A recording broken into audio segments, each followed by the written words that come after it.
Okay, so welcome everyone to another exciting presentation with Dr. John Clark. We've had this question asked many times before, especially to Dr. Clark and to myself as well, what we think about fermented foods. What about kimchi? What about soy sauce? What's the difference between cultured, between fermented, and what's the difference between all of those? And then rotting as well. And Dr. Clark has explained before. And now we would like Dr. Clark to shed some more light on the issue. And because he does research and bases his information on scientific research and of course on the Bible as well. And especially when they are synchronized, it's even better.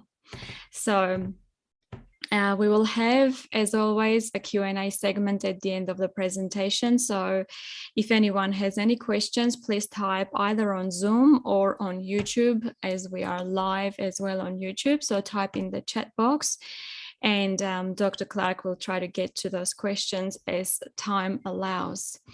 So going forward, just a reminder, going forward, we will have our meetings on StreamYard as we have switched from Zoom to StreamYard. So it will be a little bit of getting used to, but it will be good. Before we start, we will ask Diane to pray for us, and we will go ahead. Okay, no worries.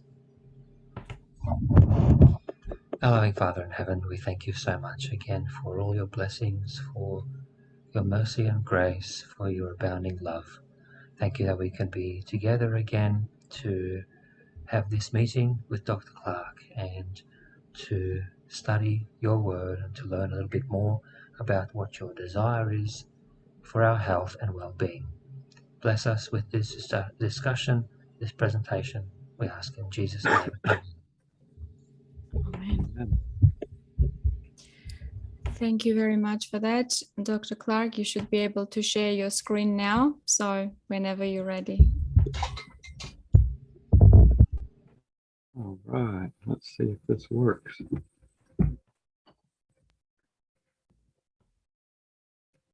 There you go. How's that? Can you see my screen all right? That's very good, yes. Okay, wonderful. Well, it's good to be with you all here this morning. I'm working on an older computer today, so the video isn't quite as good. Our topic today is fermented foods. And I hope by the time we get to the end of this, you understand some of the issues at stake here when we use fermented foods. And so just think about fermented foods as foods that have acquired a bacterial infection or a viral infection. When you or I acquire a bacterial infection or a viral infection, do we think we're well and happy and healthy? Well, not really. And so this would be like your food got COVID, or your food got, pneumonia, or your food got some other yeast infection like Candida. When food has an overgrowth of bacteria or whatever that makes it fermented, aged, rotted, spoiled, it's definitely not going to be healthy. Now, looks like I need to do something here to fix the. Do you have something in the middle of your screen too? All right, let's see. We can't see anything else except your screen, Dr. Clark. All right, good. Zoom had put something over your screen on my thing. And so fermented foods represent sick foods or diseased foods or foods that have not been healthy recently. Fresh fruit and vegetables are antibiotic, meaning they kill bacteria. They're anti-allergic, meaning they reduce the amount of inflammation and allergies people get. They're tumor protective. It helps reduce the risk of cancer, helps fight cancer. They're anti-inflammatory, and they stimulate the immune system.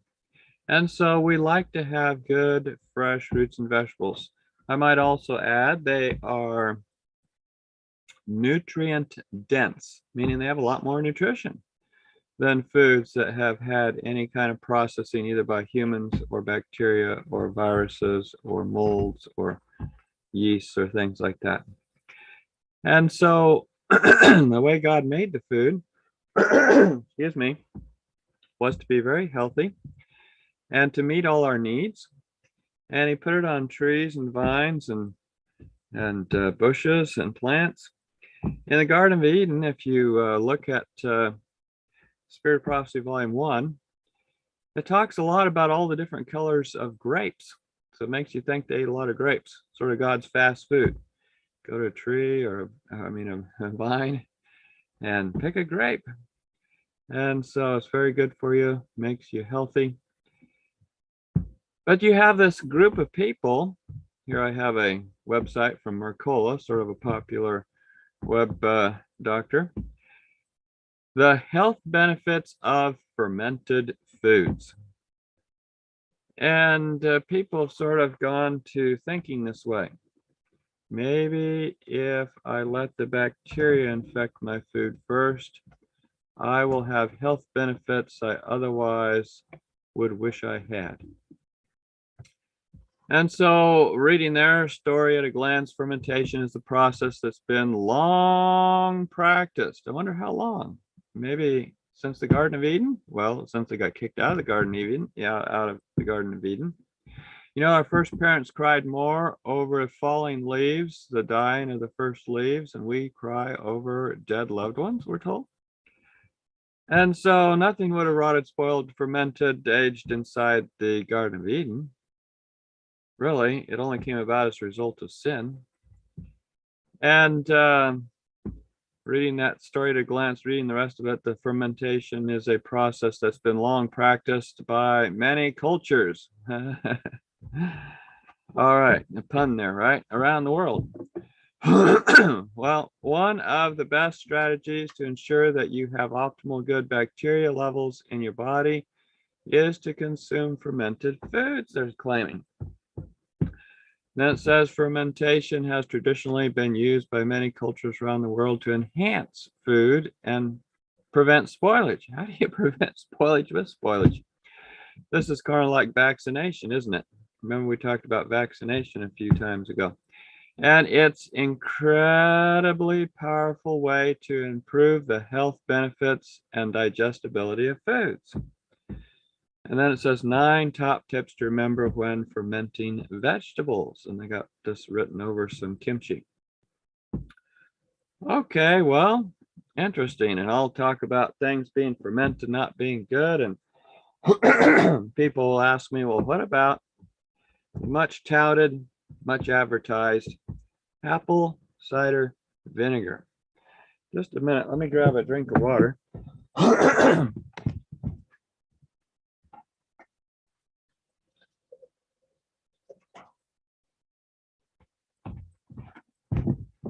Sorry about that.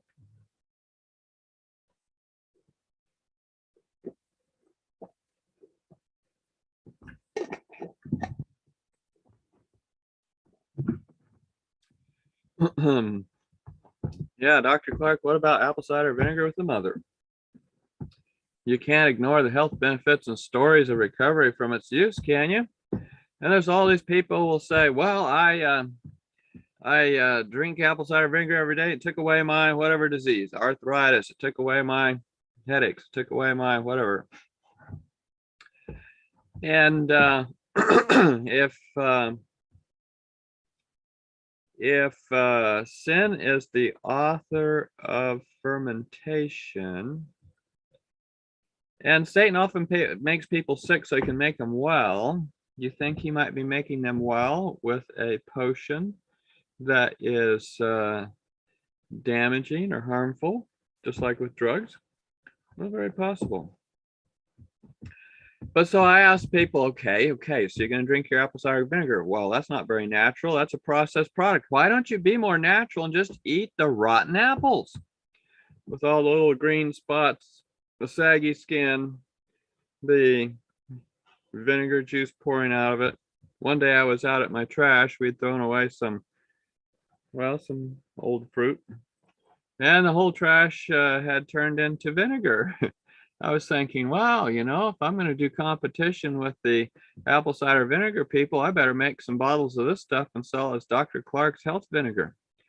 And I'm just thinking that somebody ran out of good apples, had a bunch of rotten apples, and needed to market them, and so they, foisted them off on the health community and said, "Look, guys, I got a health potion here for you. Just drink this rotten juice, and you'll be better." And thus they recouped on a big loss of a crop that hadn't made it to market before it got destroyed. Well,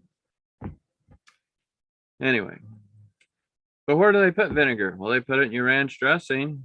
Where do they put vinegar? They put it in your mustard, your mayo, your ketchup. I mean, they put it in your mayonnaise, Vegenaise here, all, fats curdled in vinegar. They put this rotten fermented stuff everywhere. Here it's in bread, distilled vinegar. You can't hardly find a loaf of bread without vinegar in it. Why do they put vinegar in it? Well, what is vinegar? It's rotten, it's full of dead bacteria. Well, if I found something rotten and full of dead bodies of humans, do you think I would stay around there? I think I'd get away from there. Well, the bacteria are going to run away from something that's full of dead bodies of bacteria too. And waste products of bacteria. It's like, a toilet that's overflowing, or a urinal that stinks, or you just get out of there. You just like, get me out of here. Yeah, it works as a deterrent to more bacteria, and they can't do anything with it. Neither can you do anything with it. And if you look at the stuff under the microscope, it's got vinegar eels in it. Literally, yeah, some kind of live creature that swims through there. All kinds of things in there that are part of this whole fermenting process, and it's really a biohazard. If you please, you know what a biohazard is. It's something that you probably don't want in your body. Oh, and I forgot to mention, it will also come swimming with bacteria and viruses. So what happened to putting biohazard labels on such products anyway? Well, should have one of those signs on it. You do not find vinegar naturally except in something that's been fermented. That's where you find it. It's the end product of fermentation. You can't take it any further. You start breaking the stuff down, and it goes to wine, alcohol, and then it goes to vinegar, and then the bacteria, kick this out of their bodies because they can't do anything with it. It's like you kick out urine out of your body because you can't do anything with it. Well, your body can't do anything with this stuff, this waste product of the bacteria either. Vinegar doesn't go into the Krebs cycle or the citric acid cycle or any other biochemical pathway to give you energy or health or anything good. What it ends up doing is it ends up toxifying your liver, acidifying your system, causing osteoporosis, for example. And a lot of people worry about the acid-base balance of their bodies. And here's something to worry about, because it'll cause problems. And so salads are prepared with oil and vinegar. Fermentation takes place in the stomach, and the food does not digest, but decays and putrefies. This is God speaking. As a consequence, the blood is not nourished, but it becomes filled with impurities, and liver and kidney difficulties appear. Heart disturbances, inflammation, and many evils are the result of such kind of treatment. And not only are the bodies affected, but the morals. So it is immoral to eat fermented food. The religious life is affected. It is a salvational issue. And so I'm just reading this, right? I'm not making this up. It's not John Clark's words. It's, God's words. So we take a wonderful salad and we put putrefaction on it. I mean, what happens if you take a rotten apple and throw it in with a bunch of good apples? Well, the good apples rot. What happens if I put rotten apple juice on my salad and put it down in my stomach where it's very warm? It rots. And so you end up with rotten stuff all through your blood. And in laboratory animals, if we want to create ulcerative colitis or other problems, we just give them vinegar and they will get it. Vinegar causes inflammation and undesirable vascular permeability. It's like leaky gut syndrome. It increases intestinal permeability. Scientists use this to create all kinds of diseases in rats so they can study it, including Crohn's disease. So you don't want Crohn's disease, you don't want ulcerative colitis, you don't want any of this stuff. So why take sick food and put it in your intestines? Vinegar actually interferes with protein digestion, making malnutrition a real risk with its use. And you thought by putting all these interesting condiments on your hot dog that you were improving the flavor, and I don't know if you even thought about whether it would improve its nutrition, but you know, protein malnutrition, and you thought you're eating that hot dog to get more protein. Or you put steak sauce on a steak with vinegar in it, and you thought the steak was going to give you good protein. You want protein, you don't want fermented food, you don't want vinegar, you don't want this stuff in your body if you want to be healthy, because it's not going to help you get there. Because vinegar is a product of fermentation, it is full of toxic waste products of putrefaction, such as aflatoxins, very dangerous molds, toxins, and ethanol carbamate, which can cause inflammation and cancer.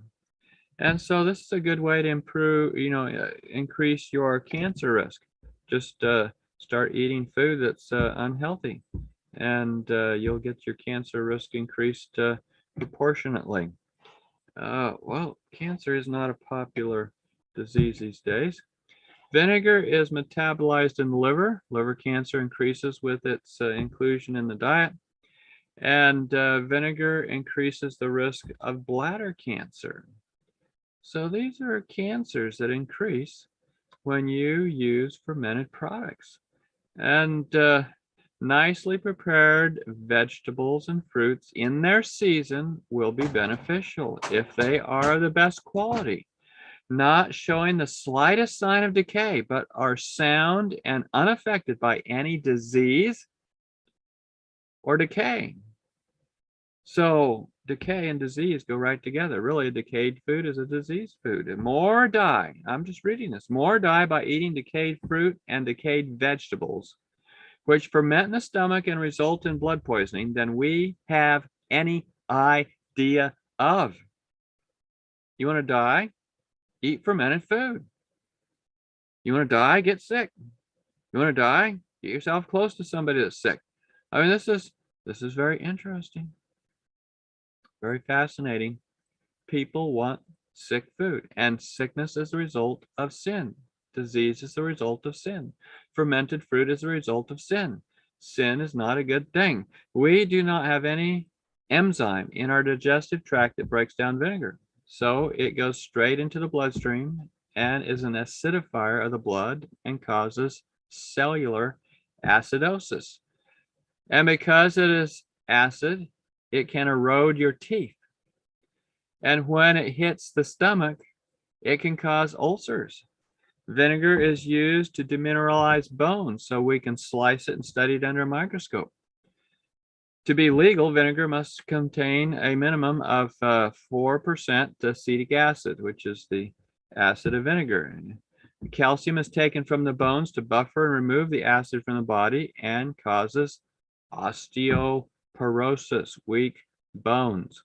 A lot of people have osteoporosis because they have fermentation going on in their stomachs. Well, what about your thyroid? If attempting to optimize thyroid activity to improve your thyroid function or treating hypothyroidism, vinegar would be counterproductive because it causes the thyroid function to deteriorate. You know somebody with thyroid problems on thyroid pills, and they're still using ketchup or tomato sauce? Many foods contain vinegar, and you don't realize it. Breads and dressings and condiments and mayonnaise, even the vegan mayonnaise is ketchup, or what you call tomato sauce in Australia. Mustard and barbecue sauce and hot sauce and pickles and baked beans and potato salad. I mean, you think about your cucumbers that have been cured in vinegar, so we call them pickles. Vinegar treated cucumbers or pickles contain harmful carcinogenic nitrates that cause stomach and colorectal cancer. This is not the way you want to feed yourself if you want to stay healthy. Other chemicals formed when foods are pickled increase oxidative stress, inflammation, autoimmune disease, and cancer. It's all happening down there in your digestive tract when you don't feed it good, fresh food. I mean, when you put in gas, a petrol in your vehicle, do you like to find the oldest petrol you can find? You want aged petrol for your vehicle? It's not going to go as good. The octane starts to drop, and all kinds of things go wrong as you used aged things. Fermenting bacteria also fill the fermented foods with histamine. What's histamine? It's an inflammatory mediator. And tyramine. What's tyramine? Well, it's a false neurotransmitter. Beware asthmatics and migraine sufferers. You'll have more asthma and more migraine when you use fermented foods because of the histamine and the tyramine. These are important biochemical properties of fermented foods that cause you sickness. Now, scientists analyzed a sample of sauerkraut, fermented cabbage, and of kimchi. They discovered 69,464 viral DNA sequences, 50% of which were previously unidentified viruses. In other words, your fermented food is not just filled with yeast. Your fermented food is not just filled with bacteria. Your fermented food is filled with a multitude of viruses, some of which are pathogens that cause sickness. Some of them have never been identified or studied before. I mean, this is just disastrous. Viruses are responsible for many diseases, not the least of which is cancer. And so fermenting your food invites disease of all kinds. But why worry about a few viruses in your food? Analysis of cheese shows many viruses which carry genes for bacterial resistance, meaning you eat cheese from some cow farm, from some, outback ranch, cattle station, and you end up with bacterial resistance. So when you get to the hospital and you can't fight a bacteria, they're giving you all these antibiotics. They discover that they can't kill the bacteria because it's got antibiotic resistance. And that's all because you ate cheese and it's fermented and has all these viruses in it. The viruses carry the genes for the bacterial resistance from one bacteria to another, and you end up with bacterial resistance. The patient must not be given alcohol. That would be a fermented product. Tea, that's a fermented product. Coffee, that's a fermented product. Or drugs, for these always leave traces of evil behind them. What are the traces of evil? Well, I'm saying it could be these viruses, for sure. But it's also the aflatoxins. You want to avoid all these toxins. You don't want to take a tincture made of alcohol. A lot of people think, well, I don't want to make an herbal tea. I'm going to buy the tincture, and it's loaded with alcohol. Never should you, as a patient or somebody sick, take a potion that had any alcohol in its preparation in any of the stages of its development. It's impossible to get rid of all the dangerous elements that are put into food by fermentation.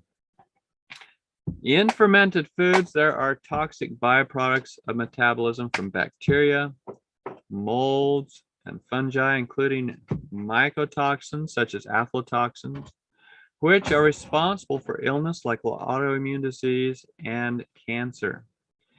And you notice here I always put my references down at the bottom of the screen there. This is all good science. You know, this is not me ranting and raving about fermented food because I don't, you know, because I have some vendetta against fermented food. This is the science and of course the inspiration intermixed. And so I'm just giving you a campaign speech here that you don't want to put this in your body.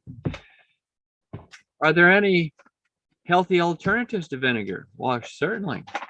See, vinegar has acetic acid, which is useless to you and harmful, whereas the lemon juice has citric acid, which is actually beneficial to you and actually gives you more energy, goes into the citric acid cycle. And so you can replace it and you'll get used to the flavor and you'll be benefited. Whereas vinegar just gives you challenges and problems. And yeah.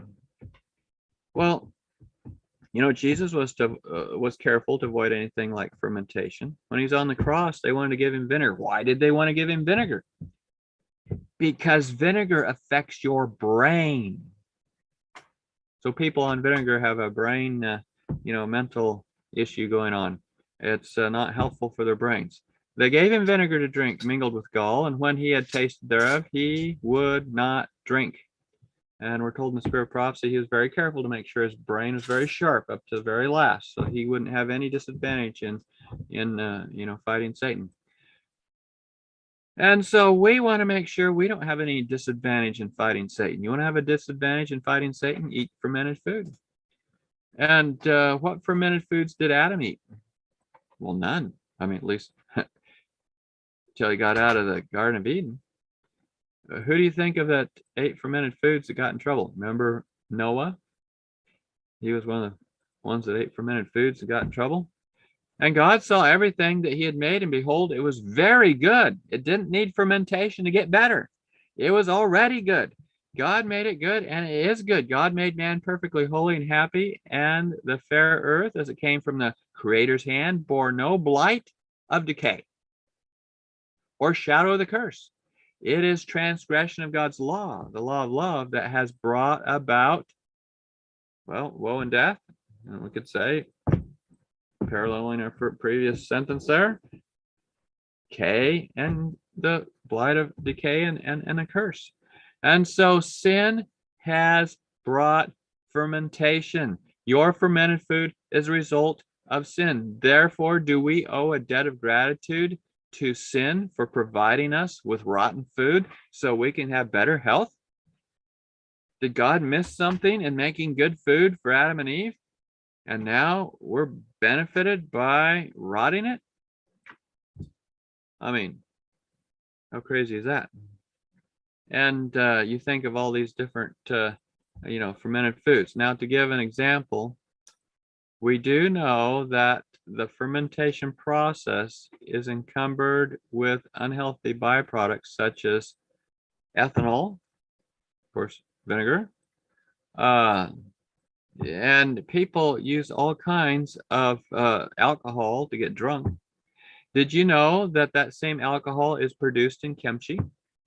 And so take care not to eat sauerkraut before you go and get an employment screening test for being an alcoholic, because it'll come out positive after you've been eating fermented cabbage. And people say, well, this is the great German tradition, or this is the great Korean tradition, rot your cabbage and then it'll stay around longer. Well, you're compromising your brain by doing that. Take care not to eat the sauerkraut and give a urine sample, because you will fail an employment sobriety test. But I thought this was a wonderful way to preserve cabbage. Preserve it by rotting it? Excuse me. And some of these other rotten products, kombucha, it competes with light beer on alcohol content. That's right. You can become alcoholic using kombucha.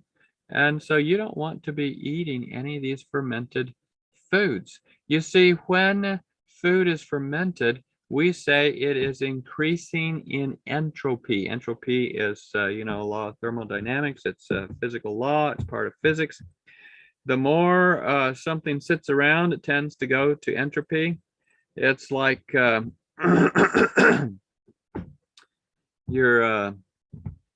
if you don't clean house, your house will get dirtier and dirtier all the time.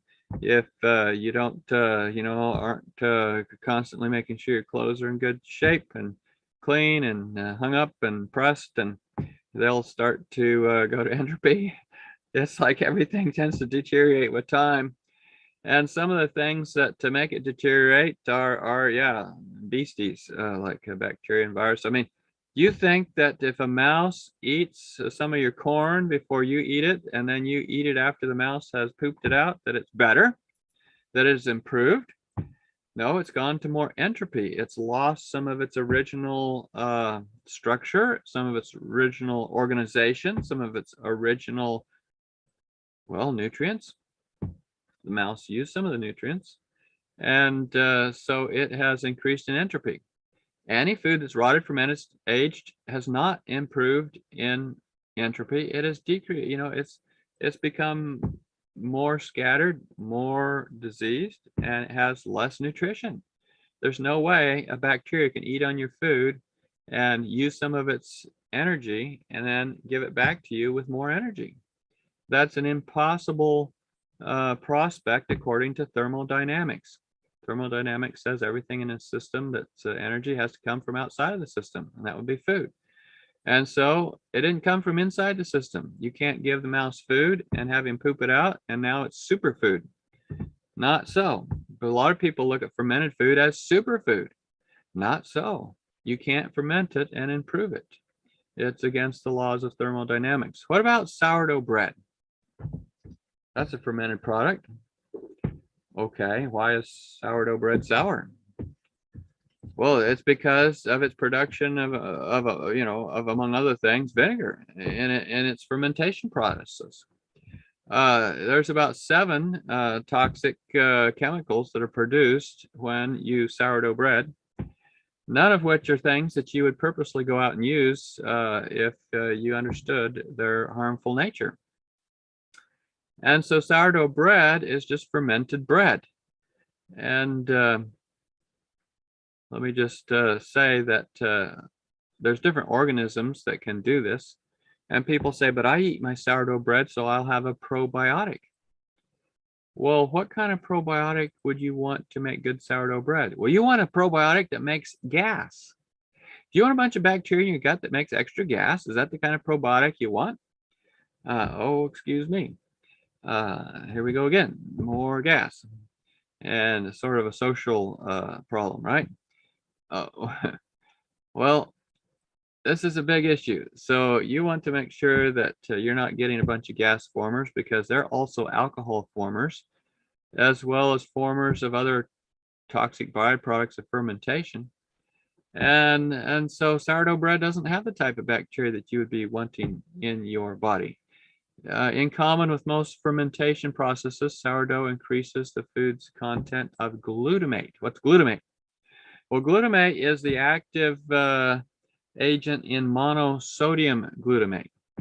Monosodium glutamate is what is considered an excitotoxin, a neuropoison, increases certain cancers. Free glutamate is going to cause you all kinds of problems, cancers of the brain, cancers of the throat, and it increases inflammation in your body for autoimmune disease. Bread should be light and sweet as opposed to sour. Not the least taint of sourness should be tolerated. So that doesn't sound like bread labeled sour would be the right choice. The loaves should be small. Most sourdough bread is very large loaves. And so thoroughly baked that so far as possible, the yeast germ shall be destroyed. When hot or new raised bread of any kind is difficult of digestion, it should never appear on the table. This rule does not, however, apply to unleavened bread. Fresh rolls made from wheaten meal without yeast or leaven and baked in a well-heated oven are both wholesome and palatable. And so good food is fresh food. And the best would be unleavened bread. Well, I hope you got the importance of that. Because the children of Israel only ate unleavened bread when they had special times of coming close to the Lord. And so maybe there's something more about unleavened bread than just something ceremonial and just a, alternate food source for special occasions. Here we are saying that the best would be, unleavened bread. And it has the benefit of not needing to have the byproducts of fermentation from either yeast or bacteria. Well, we're saying bacteria is not good. Why do I say that? Well, fermented sourdough bread is raised with bacteria. Yeast bread is raised with yeast. So we're saying here that unleavened bread that doesn't have anything of that nature to raise it. I mean, we're not even touching on baking soda because that has nothing to do with fermentation. But baking soda is not good either. So how do you make your bread, light and sweet if you're making it as unleavened bread? Well, you want to get a pizza stone or a chunk of granite or some other big rock and put it in your oven. Preheat your oven and get the rock hot, and then put your bread that needs to be cooked on top of that. One of the secrets is to make it a lot less dry than you would with yeast breads you're trying to raise through yeast, and almost like pancake batter mixture. Then it'll have a certain amount of natural rising to it as it hits the hot stone, and the heat causes bubbles of gas in just plain old water in your food. That's a whole nother topic. It has nothing to do with fermentation. Now, cheese. Look at my picture here. The bottom, we have all these fancy cheeses, and up in the upper left-hand corner, I have a picture of this cheese under an electron microscope. What do you see there? Well, all these creatures with legs. What are they? They're bacteria. So there's more bacteria than milk product in that. So really, when you look at cheese, you can't see this with the naked eye, but if you scanned it, you'd find out that you're eating dead bacteria and their waste products. What are the waste products? Well, they're yellow. What happens when you drink white milk and then you go and urinate? Does it come out white? Does it come out clear? No, it comes out yellow. And so the bacteria ate your milk and produced yellow waste products. And now you have this cheese. And so cheese contains high levels of oxidized cholesterol, which is very atherogenic, causing heart disease. That's not good. It's got all these dead bacteria. I mean, that's scary. And cheese causes lymphoma. Cheese causes all kinds of problems. And other fermented dairy products, frozen yogurt, for example, 6 ounces a day, or about half a liter per day, increases prostate cancer by 61%. Well, and anything that increases prostate cancer probably increases breast cancer as well. And so this is a big issue where you have disease caused by fermented foods. Common fermented foods to watch out for are definitely vinegar and cheese. We've talked about these alcoholic beverages, but many people don't realize there's many other things. Kombucha is definitely a fermented product, but sour cream, yogurt, soy sauce, tempeh, miso, sourdough bread, pickles, coffee, tea, chocolate, vanilla, kimchi, sauerkraut, barley malt, brown rice syrup, Worcestershire sauce, Tabasco sauce, salami, nutritional yeast flakes, Vegemite, Promite, Marmite. These are all these different interesting fermented foods. And just, we've listed several here that are soy, right? Soy sauce, tempeh, miso. And so eating your foods fermented increases cancer risk by 58% when we look at soy. So if you're eating soy sauce versus tofu, for example, which is not fermented, your risk of cancer goes up 58%. this stuff is going to start rotting you. And you're going to end up with, green blotches on you, like the apples ended up with green blotches on them, right? This is, well, not literally, but, cancer. And so we want to avoid these fermented products. Exposure to mold, mycotoxins in the environment, such as in water-damaged houses. This is definitely going to increase your inflammation. It's going to wipe out your immune system like your natural killer cells. I've known people that they got mold in their house, and pretty soon they're down at the doctor getting cancer taken out of their bodies because the mold creates cancer. Living in a house with mold problems increases viral infections and symptoms. But you're thinking, yeah, but I don't live in a water-damaged house, and I'm this fine, and a lot of your food has mold in it. Mold is fungi, from the fungi class of foods or class of organisms. And there's a lot of fungi out there you don't realize. I have a friend who works on air conditioners. And he found if he goes into an air conditioner to clean it out, it might have black mold, black powdery stuff all over everything. Or it might have mushrooms growing in it, because mushrooms are mold too. The mushroom is just the fruiting body of some fungi. There's a cross reactivity between allergies to molds and to mushrooms. Voila, why? Because mushrooms are mold. And yes, they have cross reactivity. And so people ask, what about mushrooms? Can I eat mushrooms? I'll just say right here, we live within a few miles of a mushroom factory. And we have, a contact there who's having all kinds of lung issues because he works in that factory and he's getting cross reactivity with all the molds. I mean, sometimes I have to go in that factory to find somebody to help me load up some, mushroom compost for my garden. It's not a good experience to go in that building because it's full of black mold and, of course, mushrooms, and they have these big what do you call it? Environmental machines, climate control machines that keep the moisture in the air very high and the temperature just right, and it's not conducive to health for sure. And so mushrooms are a danger. The mushroom family harbor many toxins. Of course, here I got pictures of toxic mushrooms, but yeah, there's a lot of mushrooms that are absolutely toxic. But there is an environmental impact where they grow, because they grow on rotten stuff.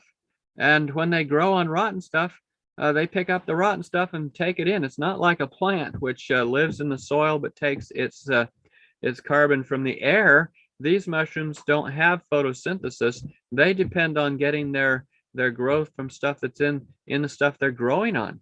And whatever they're growing on, if it has heavy metals, they take it up. And some mushrooms that might have been considered edible in one environment, if they're grown in a different environment, will be unedible due to the fact that they took up environmental toxins. And you ever notice that mushrooms might grow in a ring? Why do they grow in a ring?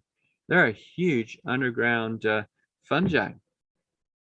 And they're not plant or animal. They are a multicellular organism.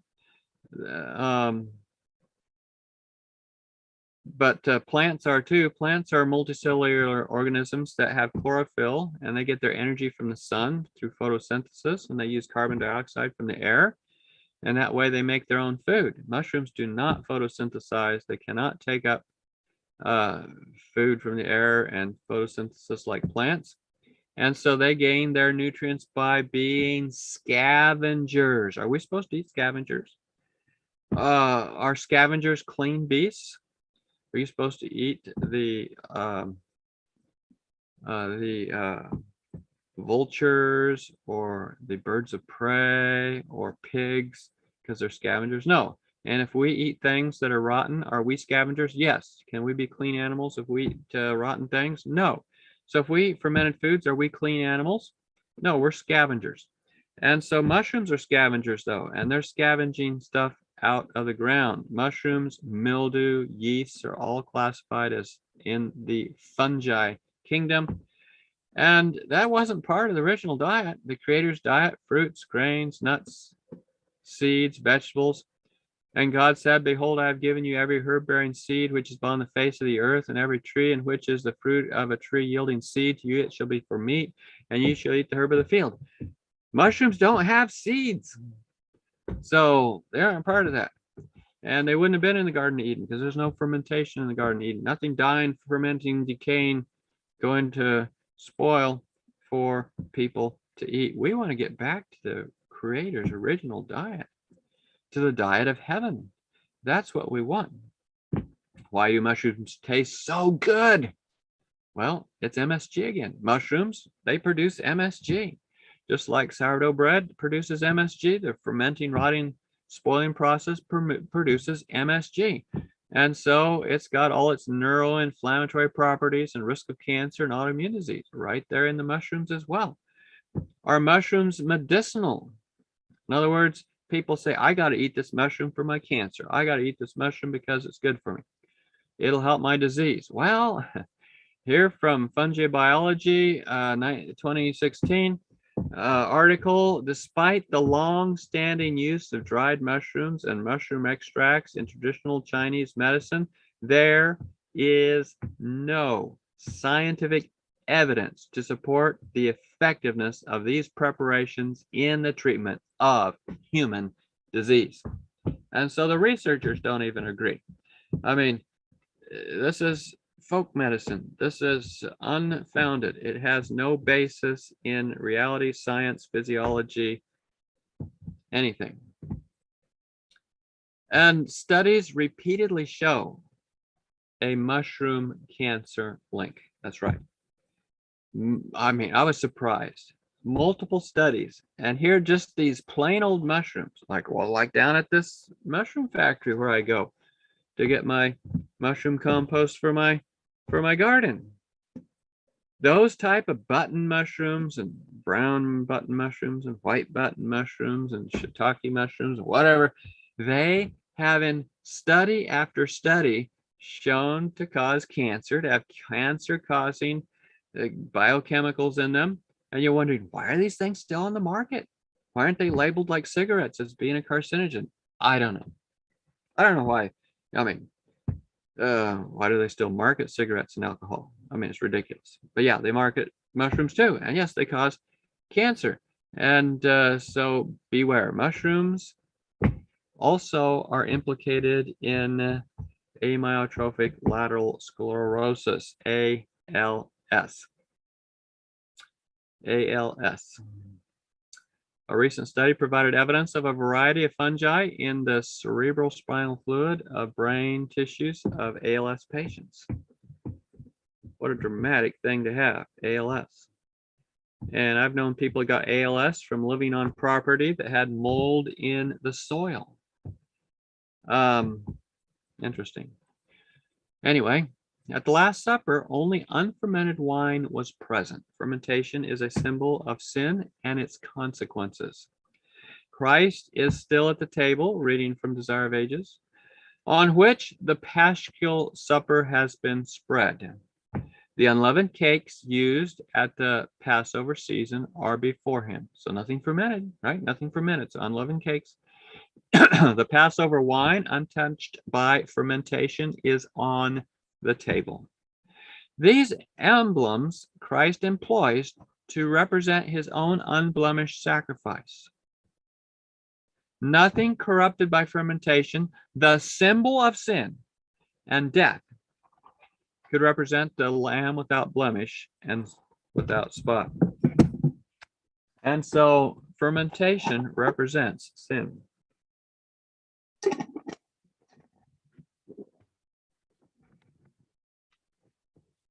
The broken bread and pure juice of the grape are to represent the broken body and spilled blood of the Son of God. Bread that is leavened must not come on the communion table. The unleavened bread is the only correct representation of the Lord's Supper. Nothing fermented is to be used. Nothing fermented is to be used. Only the pure fruit of the vine and unleavened bread are to be used. Amazing, huh? Right. So, what should we eat? I mean, what will be the most healthful? Is that a good question? What should we eat? I'm saying you shouldn't be eating fermented stuff. What should we eat? Well, care should be taken to have all food in as good a condition as possible. In the end, good food is the cheapest. Why? Vegetables that are stale or of poor quality are likely to be unpalatable and unwholesome. So with fruit, ripe and fresh, they are as wholesome as they are delicious, but green, partly decayed, or overripe fruit should never be eaten raw. When cooked, unripe fruit is less objectionable. So far as possible, however, we should use fruit in its natural state. The more we accustom ourselves to use it fresh from the tree, the greater will be our enjoyment of the fruit and the more benefit we shall receive from its use.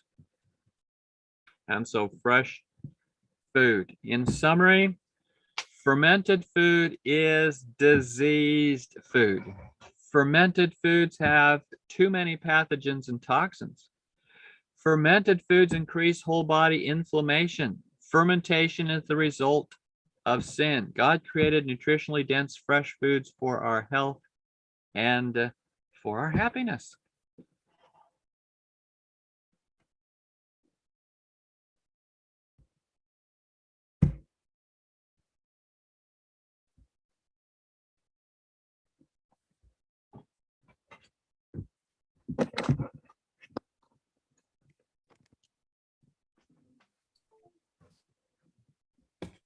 All right.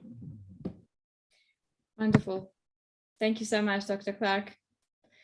I think the information was quite good, and I'm sure it was a bit heavy for some of us that like our soy sauce and kimchi. And this question has come up a few times. I think maybe people are hoping that you, next time they ask, you would have changed your opinion on fermented fruits and vegetables. Well, we might be able to arrange an indulgence for a certain price, right? Yes. So we've got a few questions, and I'm assuming we have, how much time do we have, Dr. Clark? You tell us. Oh, yes. Well, looks like we have about a half hour. Okay, awesome. So we had a question about bread. So we had a couple of questions about the same thing, how you make bread without yeast or without fermentation. And we had a Q&A session where I asked a question of when Ellen White addresses the Graham gruel bread, like how that's made. And you mentioned that. If you want to speak more about that, that will be great. I've posted the link as well where people can see your answer in that Q&A section. So is there an actual recipe for it, or like you said, just make it like a pancake mix? There is some recipes in writings that Ellen White contributed to.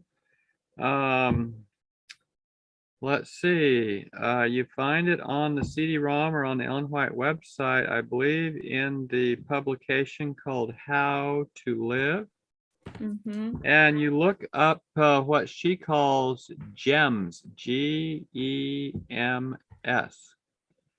Right now, like I said, my regular computer's in the shop, and this is an older computer, and I'm not sure that I could pull it up and give it to you easily. But if you look on, search her writings or writings of the pioneers, there's a whole article that gives probably, thinking 5 to 7 recipes for different unleavened breads. And it's not too hard. You put your flour together with either water or they were using milk, or you could use soy milk. and you put in whatever salt or whatever you're going to put in it, and then they give you some description of how thick to make it, and I can't tell you that right off the top of my head, but when I read it, I was thinking it was about like pancake dough. And so it's in there. It's just I don't have it at my fingertips right now to give you that to reference. Because after last time, after you mentioned that, I actually tried to make like a pancake dough with soy milk and just normal flour, and it was actually quite good. And if you actually make it that much of a, I guess, thin mixture, as you said, it doesn't dry out so much, because I've always struggled with making thin or flat bread on a pan that doesn't go hard after a few hours. Yeah. So yeah, it works, and it's really not that difficult. I'll write the recipe when I have the actual ingredients and the actual measurements for how much of what I used. Good. That'll be interesting. Yeah, so it works.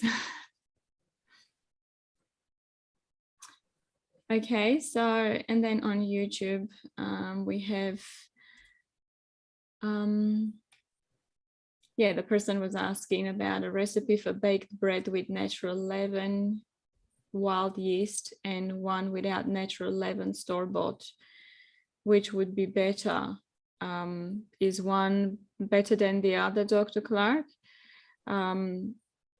Baked bread with natural leaven or wild yeast, and one without natural leaven, store-bought. Which one would be better? So anytime you're introducing leaven that is based on some biological creature doing the raising for you, then you're dealing with fermentation, whether it's quote unquote wild yeast or yeast that's from, you know, the store, or bacteria. Most of the time when you catch a starter from the air by mixing, you know, potatoes and flour and water and whatever, and or even some milk products, and leaving it out and catching something from the air, and then it's usually mostly bacterial. And it makes sourdough bread or natural leaven. You don't collect near as much yeast that way. Most of the time, the yeast comes from the alcohol industry. Originally, yeast was acquired by going down to the local beer manufacturing joint and getting some of their broth and bringing it home and making your bread raised with it, the same way they made their, you know, barley turn to alcohol. Mm-hmm. And so the best thing is flatbreads, and there's a number of different flatbreads. Wraps and tortillas are flatbreads.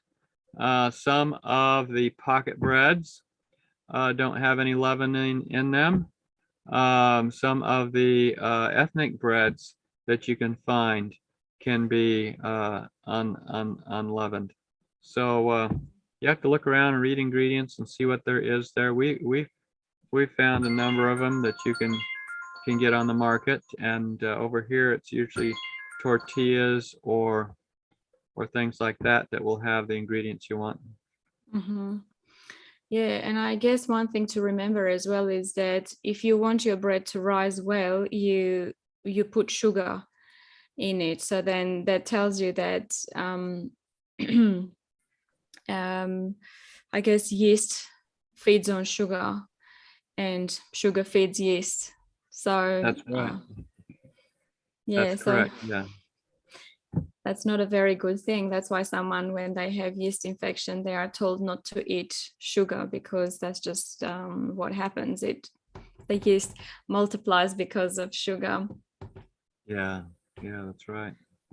And the the other question is, are probiotics good to take? You've addressed this, I think, in our last presentation as well.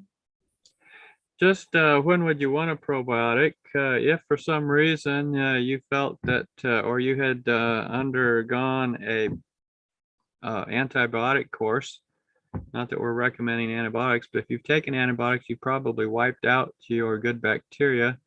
And that's a time when some people would suggest that a probiotic would have benefits. But like we said in our previous discussion, you better know what you're looking for, because the vast majority of things they call probiotics and sell you in the health food store are not good for you, are not bacteria you want to repopulate your gut with, would not be ones you would choose if you knew what the actual bacteria was and what its nature is. So it's not just go down and buy a tub of yogurt and you're going to get good bacteria. You want to know what you're doing. Yeah. And our previous presentation where Dr. Clark addressed the issue is called The Progressive Diet and Dishes That Ruin Your Spiritual Experience. And yeah, you gave us more information on that, Dr. Clark, about the bacteria, the type of bacteria that we can look for, and what not to, what to be Did I cautious give of. you, at that time, did I give you a YouTube link to a presentation on the topic from a friend of mine? You shared a link, I believe. I'm trying to remember whether that was sent to me by email or it was shared on Zoom. All right.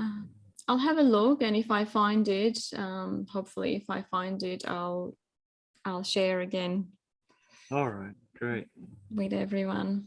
Awesome.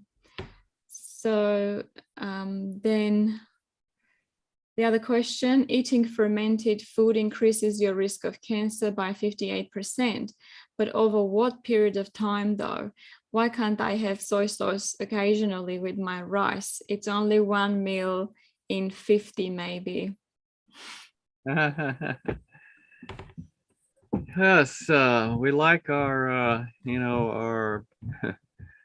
our dangerous foods, huh? There's a danger in departing from strict integrity even for a moment. And of course, we're talking here that fermentation affects your morals. And so do you want to be immoral every 50th meal? Do you want to be immoral once a month?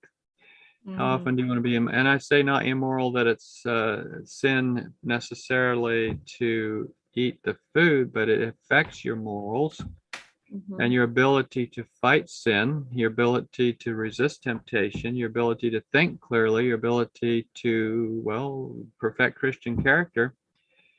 And sometime maybe we need to do the talk on Christian character development and diet. But reminds me of, I don't, right off the top of my head, I can't remember if we did the talk where we talk about the lady who got a stroke. And she got a stroke because she went to, well, she worked at one company for like 35 years. She was due for retirement. When she decided to retire, they all loved her, and so they threw a big retirement party for her. She ended up eating a bunch of the foods that people like to eat at parties. You know, probably cake with frosting and whatever, stuff that is very damaging to your health. And she woke up the next morning having had a stroke. And she spent her entire retirement until she died being taken care of by others. And all due to the fact that she departed from strict integrity on her diet for one occasion for some special reason, and totally suffered the consequences. We need to take life seriously. We need to take diet seriously. We need to take the health,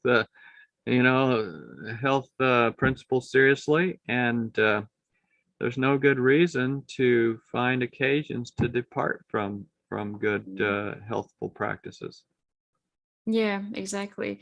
And can you also, Dr. Clark, give us your opinion on it? Is that true that if you have, let's say, strict plant-based diet, then one time you have eggs, that it can affect your cholesterol and your health a lot more than if that was something that your body was used to?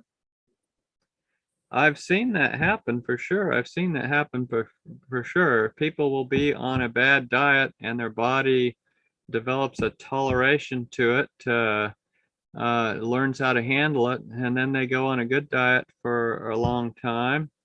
And then they try popping in a meal of the old stuff, and yeah, it greatly affects them.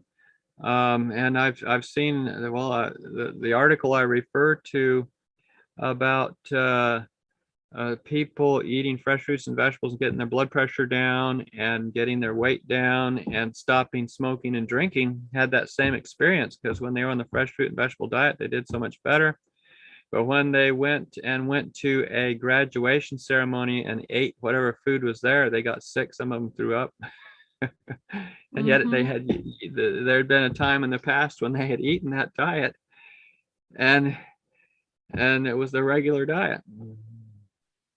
Yeah, that has happened to me before as well. I know that after I had our little one, you know how it is, like I didn't have that much time to prepare things, and my husband was the one preparing, and a few times, because it was an easy meal, you know, pick me up, we had eggs. And what happened was that I actually went to do blood work at my GP, and my cholesterol was quite high. And she said, "Why your cholesterol is high?" And I had to explain to her, I'm like, "Yeah, but I'm predominantly vegan. I can't explain that." And it's obviously embarrassing when someone that advocates for good health has to explain why their cholesterol is so high. So yeah, that was yeah, that Interesting. that definitely can happen. Yeah. So okay. And the person is also asking, is that like hard tack, the gems that you mentioned, Dr. Clark? I don't know what hardtack is, but gems don't have to be tough. They don't have to be, you know, like rocks, or they don't have to be like crackers. It can be fairly, you know, soft and chewable. And part of it is, you know, you want to cook it well, but the cooking, there's a whole science to making good bread, and depends on what temperature you cook it at. And if you want it to be softer, there's different things you can do. One of the things I had done when I used to make more bread was I would put the bread in the oven, but I would put a pan of water down on the bottom of the oven to increase the humidity in the oven as I baked the bread. Or yeah, and so there's different things you can do to improve the softness. Things you can also do to improve the softness is put applesauce or blended up apples in it. Flaxseed helps. There's different things you can add to make it you know, softer. And Ellen White wasn't against putting a little white flour in. The graham bread, graham flour was sort of a mixture of whole wheat and white. And she talked about some people not handling just straight heavy whole grain flour. And so there's, you know, there's some information there that could be helpful in making it lighter. Okay, so I'll address some of the questions on Zoom as well.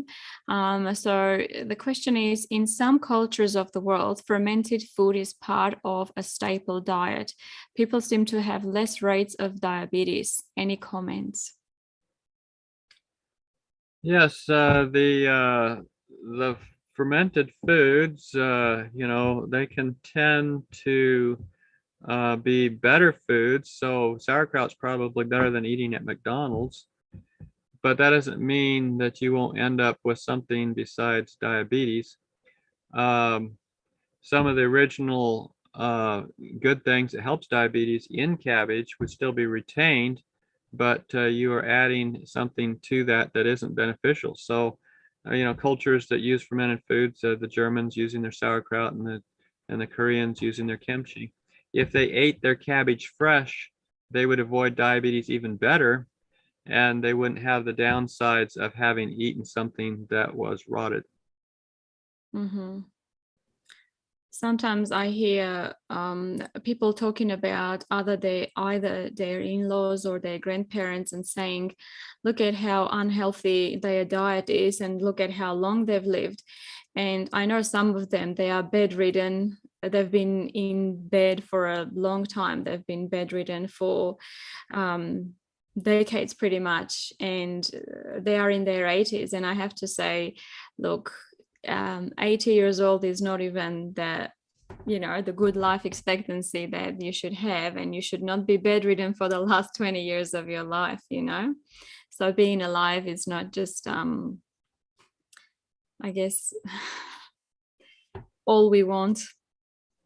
We have a film over here that we use in stop smoking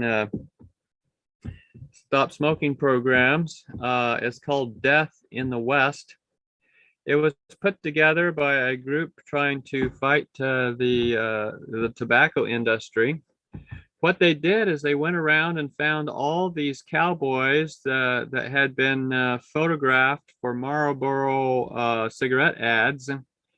And they got them about 20 years after the ad, and got them on oxygen, got them with cancer, got them suffering from having had surgery to remove their voice boxes or whatever. Showed all these sick cowboys that had smoked, and the results. So Satan loves to have his icons of people who have smoked all their life and died without any disease. But they are the rare ones. And the reasons why they may have better health and got away with smoking might be that their grandparents didn't smoke and had good diets. It's into the third and fourth generation. And what we go by, though, is by population studies. Population studies look at everybody if they can. They say, okay, on average, people who smoke will have a higher percentage risk of lung cancer. And that's the same thing here with talking about fermented foods. The studies I'm quoting here, 58% higher risk of cancer with use of fermented foods. That's a study that's looking at what is going to be the most likely outcome. Doesn't mean you won't have some oddball out there that did it all wrong and is still alive. But Satan likes to take those ones that did it all wrong and is still alive and make them poster boys. That's so true. And I come from a culture as well where fermented vegetables are just staple food. So whether we were healthier back then because we ate those foods, whether it's because our diet was very simple, because we ate sauerkraut and potatoes, or sauerkraut and pasta. So whether that's what made us more healthy, or the fact that we were not exposed to sugary drinks and sugary snacks and stuff. So it's so this is like a Mediterranean diet. So everybody thinks they have to be on the Mediterranean diet, and their idea of a Mediterranean diet is just add red wine and olive oil to what you're already eating and just put it on it. And but the reason the Mediterranean diet is better or has features that help people is that it includes a lot more vegetables and fruits. And it's not because they use cheese and they use wine and they use vinegar and they use olive oil. It's and so people then grab a hold of the diet, the parts of the diet they think they like, and then say, well, look, Mediterranean diet's better, so let's put olive oil all over everything. That's true. I've heard actually people losing weight with apple cider vinegar. I knew a person that used to drink honey and vinegar with water, and I obviously can't imagine drinking that, but they were saying that on empty stomach it can make you lose weight and have good digestion and everything. And it's tempting to believe that, because people do lose weight on these things. And just recently, obviously, I know, and I tell people as well, that losing weight is not just the only thing you want to achieve. Because you said as well, Dr. Clark, that people that have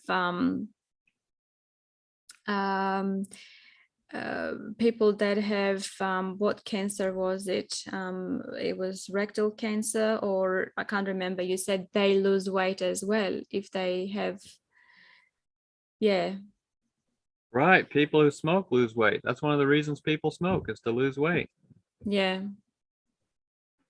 Yeah. So It poisons the fat off of them.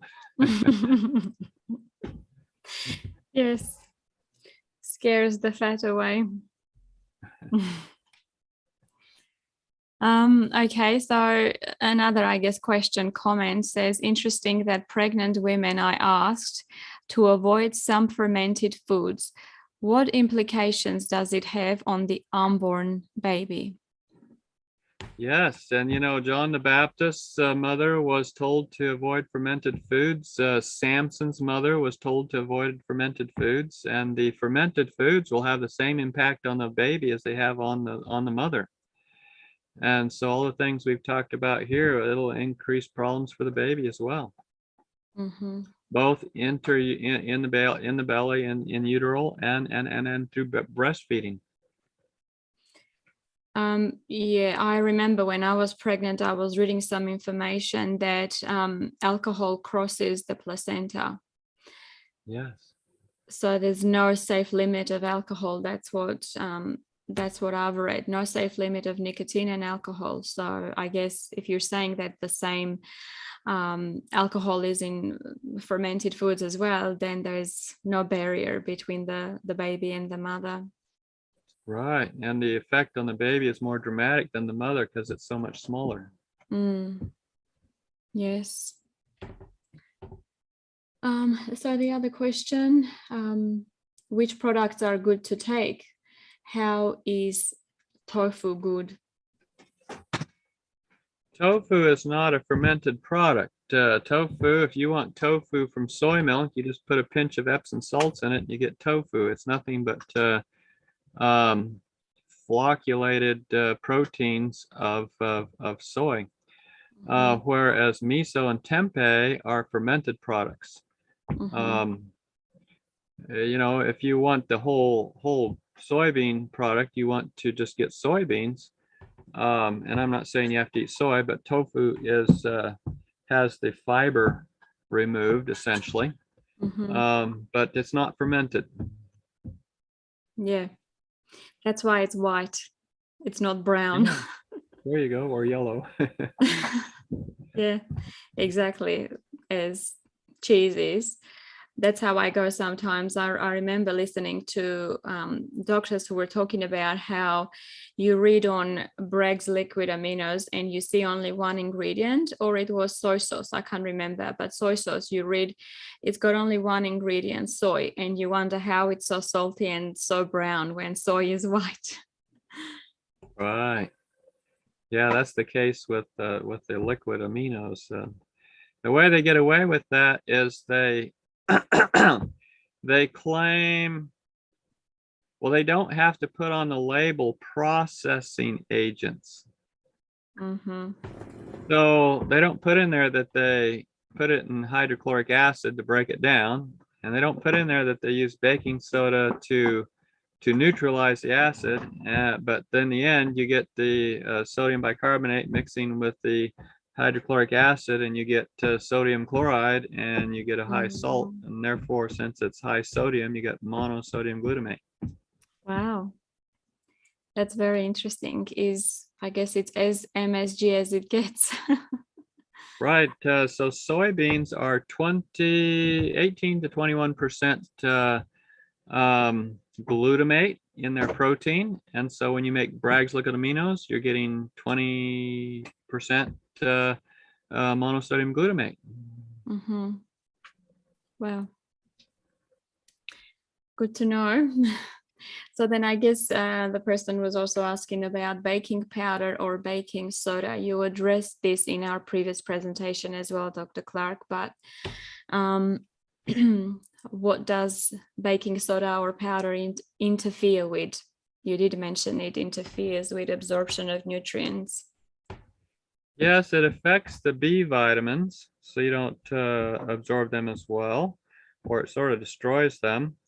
It also causes your stomach to be alkaline, making it so you can't digest protein. When you can't digest protein, you either go protein malnourished, or some of the proteins go in your bloodstream undigested, causing in effect leaky gut syndrome, increasing food sensitivities and allergies and so forth.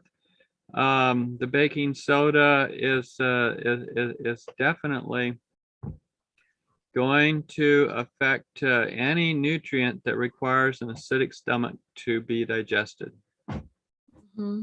Exactly. I mentioned as well that sometimes we've heard this trick where because coffee is acidic, you mix baking soda with coffee, then it's not so acidic. But Ellen White also actually speaks about baking soda, that it can burn a hole in the stomach. That's how alkaline it is. Yes, and studies show that when cultures, again, we're looking at large population studies, cultures where baking soda is used more prevalently have more stomach cancer, more stomach issues. And so it's definitely proven in the science as well. Yeah, very good. So we have a little bit of time. Cecilia, are you still there? You wanted to ask your question. I will unmute you so you can ask your question. Oh, thank you for that. Thank you for the talk, Dr. Clark. And the question is that I watched the videos that you recommended. You sent the link in the chat last Zoom meeting by Ron Manhart. And in the video, he said that he can produce a yogurt using of the capsules of Lactobacillus plantarum, and you put it in the soya milk, and then you leave it in the room temperature for 24 hours. And you shake it first, and then mix it through, and then leave it there for 24 hours, and then you put it back in the fridge, and then consume that within 3 to 4 days. So what is the difference between that yogurt and the normal yogurt? Like, I don't eat yogurt personally. I'm just wondering, what's the difference between that? Isn't it that fermentation as well, or it's not? I don't understand, Right. That's one area where he and I probably wouldn't see eye to eye on. But then again, if you're trying to get a probiotic in that you've had an antibiotic and that you want to repopulate your gut with the appropriate bacteria, you could either take the capsule yourself, or you could, grow it in soy milk first. That would be one medicinal use of that. I wouldn't use it as a regular food staple item, but if I had somebody that I wanted to improve their gut flora with one dose, then I might do that. You see, in an infection, for example, all you have to do is come in contact with one person with COVID, and then you might get COVID. Same way with your probiotic. You're infecting your guts with some kind of bacteria. You don't have to do it every day. It's not like in order to get COVID, you have to go out every day and find another person with COVID to get infected. You're infected or you're not. You're done. It's done with one dose, and in the end, you will have either your body will fight it off or you have it. So with a probiotic, you don't need to do it the rest of your life. You don't need to get a whole month supply of the pills. If you're eating good food that will support the bacteria that you're wanting to populate your gut with, then just one good inoculation with a probiotic will fix the problem, and doesn't need to become a part of your diet. Okay, so just use it when you need it medicinally. Yes. So so just take the capsule instead of making the yogurt. Just take the capsule. Yeah, you can do that. Yep. Okay. Oh, okay. All right. Thank you for that. I just want to clarify that, because you talk about the yogurt being fermented. But this guy is talking about making your own yogurt with that capsule. So then what's the difference? Yeah, a little difference in our approach there. Now, it might be true that in making a liter of this soy yogurt, you might two things would be valuable there. One, you would know your probiotic was actually active and live bacteria, and two, you would be getting quite a larger dose of the bacteria in that product, having grown them yourself. Okay, thank you. You're welcome. We had another question, Dr. Clark, about oils, when to use them, and would it be better to not cook with oils at all? Again, in the last presentation, you addressed the oil issues, how they are, they go rancid and they oxidize. Is that right? Would you say not cook with oils at all? Yeah, we don't cook with oils. The only time we use oils is putting it on a pan so things don't stick. But we've gone to using parchment paper or baking paper more, and that makes things so they don't stick rather than even using oils. Where we would use oils is like in a waffle maker or something like that. And so in the studies of bread, I think I quoted this last time, but it's worth repeating. There was a group doing studies on bread and oil, and they did 2 articles. One article was studying bread and how many free radicals were in the bread. And then they made a second study where they used bread that had oil in it. And I was kind of puzzled. Why did they make 2 articles out of it? Probably the reason they made 2 articles out of it is because when you're a PhD student or a PhD doctor and you're trying to publish, the more you can publish, the better your resume looks, and then the more you can divide it up into multiple articles, the more impact you have. But anyway, they did 2 articles, one on bread with no oil and one on bread with oil. And then I looked at the results, and there was 10 times as much free radicals in bread made with oil added as an ingredient as in the bread that was made with no oil as an ingredient. And I was just like, wow, 10 times more free radicals or you know, products that would cause inflammation in the body. So oil in your bread isn't a good thing. Or any cooked product, really. I guess if you bake it, it's because of the high temperature and oxidization, and with heat as well, it's yeah, you can expect that. You can understand why that would be the case. Yeah, it's the heat. It's the heat. It denatures it. It oxidizes it. I mean, you know, just thinking about oils and their what we say, whether or not they're stable, instability. If you roast almonds, you make some of the oils into trans fat and into lipid peroxidation. And there's a lot of benefits to eating food as little, you know, cooked as possible. I mean, you have to cook grains. There's no way of getting away from that because you got to break down the starches. But the more foods you can eat in a more natural state, and I think we read that there, the better off you are. Very good. So what I wanted to ask you, Dr. Clark, you did mention, you obviously mentioned when bacteria grows on your food, it's not the best food to consume. It's interesting, you also mentioned compost.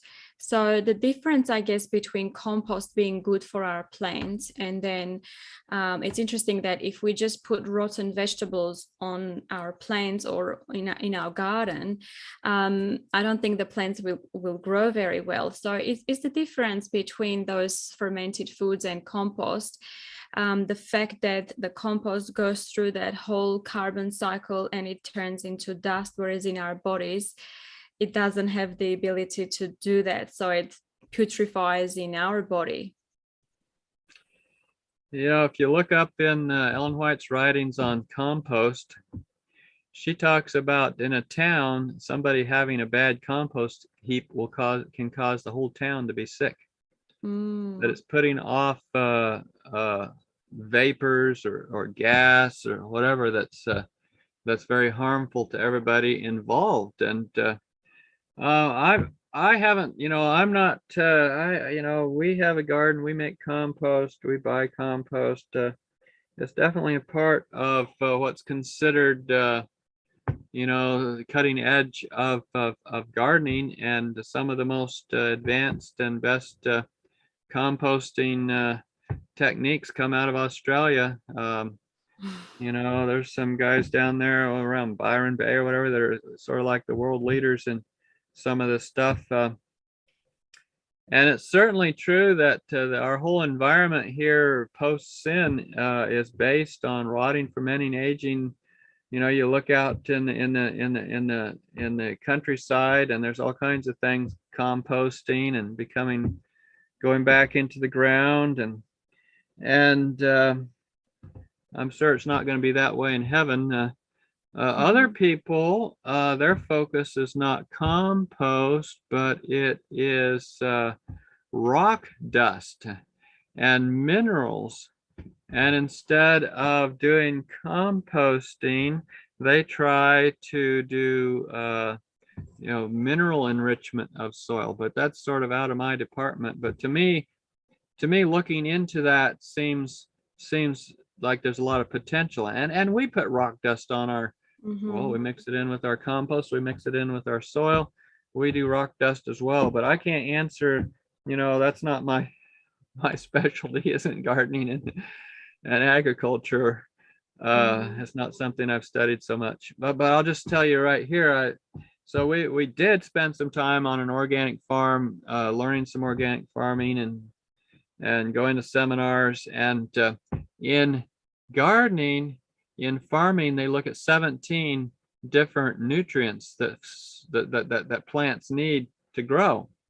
But in human nutrition, we look at 52 or 53 different nutrients that are very important.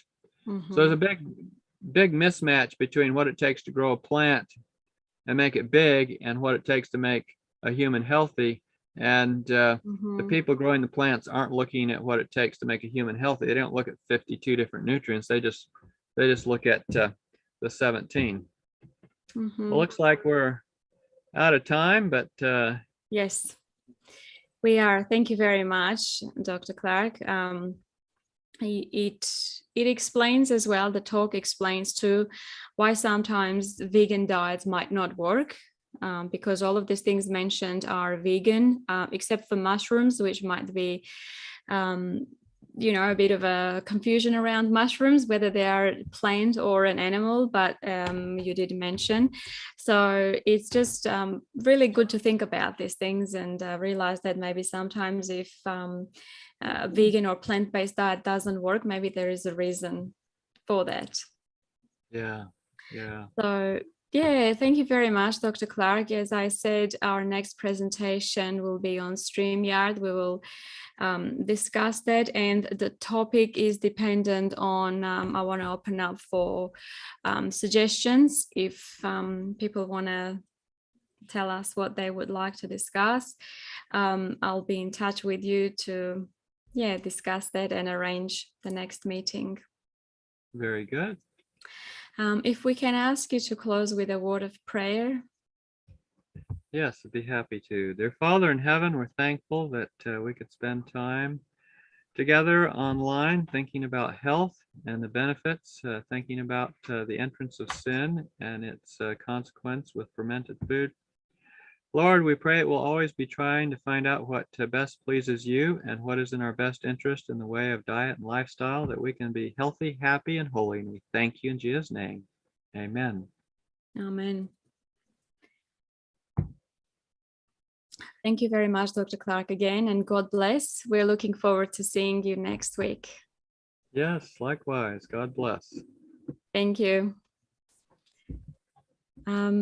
Everyone, thank you very much for joining again. Some of you were with us since 4 o'clock this morning with our next presentation. Again, please like our videos, subscribe and share.